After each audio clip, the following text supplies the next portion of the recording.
ಯಮಕನಮರಡಿ ಕ್ಷೇತ್ರದಲ್ಲಿ ಅಕ್ರಮ ಮರಳು ದಂಧೆ ಜೋರಾಗಿ ನಡೀತಾ ಇದೆ. ಕಣ್ಣು ಮುಚ್ಚಿ ಕುಳಿತರೆ ಹಾಗಾದ್ರೆ ಪೊಲೀಸರು ಎನ್ನುವ ಪ್ರಶ್ನೆ ಸದ್ಯಕ್ಕೆ ಉದ್ಭವಿಸ್ತಾ ಇದೆ.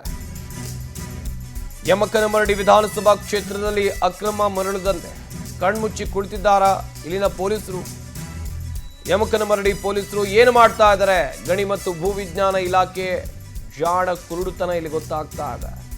ಘಟಪ್ರಭಾ ನದಿಯ ದಡದಲ್ಲಿ ಎಗ್ಗಿಲ್ಲದೆ ಮರಳು ದಂಧೆ ನಡೀತಾ ಇದೆ. ಬೆಳಗಾವಿ ಜಿಲ್ಲೆ ಯಮಕನಮರಡಿಯಲ್ಲಿ ಕೇಳೋರೆ ಇಲ್ವಾ? ಸಾಲು ಸಾಲಾಗಿ ಜೆಸಿಬಿ ಡಂಪರ್ನಿಂದ ಅಕ್ರಮವಾಗಿ ಮರಳು ದಂಧೆಯನ್ನು ನಡೆಸಲಾಗ್ತಾ ಇದೆ. ಅಂತರ್ಜಲ ಕುಸಿತ ಆಗ್ತಾ ಇದೆ. ಜಲಚರಗಳ ವಾಸಸ್ಥಾನಕ್ಕೂ ಕೂಡ ಧಕ್ಕೆ ಆಗ್ತಾ ಇದೆ.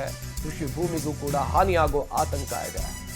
ಸ್ಥಳೀಯರು ಗರಂ ಆಗಿದ್ದಾರೆ. ಪವರ್ ಟಿವಿ ಕ್ಯಾಮೆರಾ ಕಂಡು ಕೂಡಲೇ ದಂಧೆಕೋರರು ಎಸ್ಕೇಪ್ ಆಗಿದ್ದಾರೆ. ಯಾಕೆ ನೋಡೋದ್ರಿ? ಸುಮಾರು 50ಕ್ಕೂ ಹೆಚ್ಚು ಡಂಪರ್, 20ಕ್ಕೂ ಹೆಚ್ಚು ಜೆಸಿಬಿಗಳನ್ನು ಇಲ್ಲಿ ಬಳಕೆ ಮಾಡಿ ಹೇಗೆ ಮರಳು ದಂಧೆಯನ್ನು ಮಾಡ್ತಾ ಇದ್ದಾರೆ. ಪ್ರಕೃತಿಯ ಒಡಲನ್ನು ಬಗೆಯುವ ಕೆಲಸ ಆಗ್ತಾ ಇದೆ. ಸ್ಥಳದಲ್ಲೇ ಮರಳನ್ನು ತೆಗೆದು ಸ್ಟಾಕ್ ಮಾಡಿರೋ ದೃಶ್ಯಗಳನ್ನು ನೀವಿಲ್ಲಿ ನೋಡ್ತಾ ಇದ್ದೀರಾ. ಒಂದು ಕಡೆಯಲ್ಲಿ ಹಿಟಾಚಿ ಕೆಲಸ ಮಾಡ್ತಾ ಇದೆ, ಇನ್ನೊಂದು ಕಡೆಯಲ್ಲಿ ಅಲ್ಲಿಗೆ ಬಂದ ಲಾರಿ ಲೋಡ್ ಮಾಡ್ಕೊಂಡು ಹೋಗ್ತಾ ಇದೆ. ಹೀಗೆ ನದಿಯಲ್ಲಿರುವಂಥ ಮರಳನ್ನು ಯಥೇಚ್ಛವಾಗಿ ಅಕ್ರಮ ಮರಳು ದಂಧೆಯನ್ನು ಮಾಡಲಾಗ್ತಾ ಇದೆ. ಎಷ್ಟೆಲ್ಲ ಮರಳನ್ನು ಎತ್ತು ಮೇಲೆ ಹಾಕಿದ್ದಾರೆ ನೋಡ್ತಾ ಇರ್ಬೋದು ನೀವು ಕೂಡ.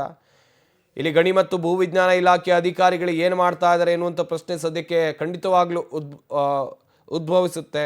ಪ್ರಭಾವಿಗಳ ಕೈವಾಡ ಇಲ್ಲದೆ ಈ ರೀತಿಯಾಗಿ ಆಗೋದಕ್ಕೆ ಸಾಧ್ಯವೇ ಇಲ್ಲ ಎನ್ನುವ ಒಂದಷ್ಟು ಆರೋಪಗಳು ಕೂಡ ಕೇಳಿ ಬರ್ತಾ ಇದೆ. ನೋಡ್ತಾ ಇರ್ಬೋದು, ಯಮಕನಮರಡಿ ವಿಧಾನಸಭಾ ಕ್ಷೇತ್ರದ ವ್ಯಾಪ್ತಿಯಲ್ಲಿ ಬರುವಂತ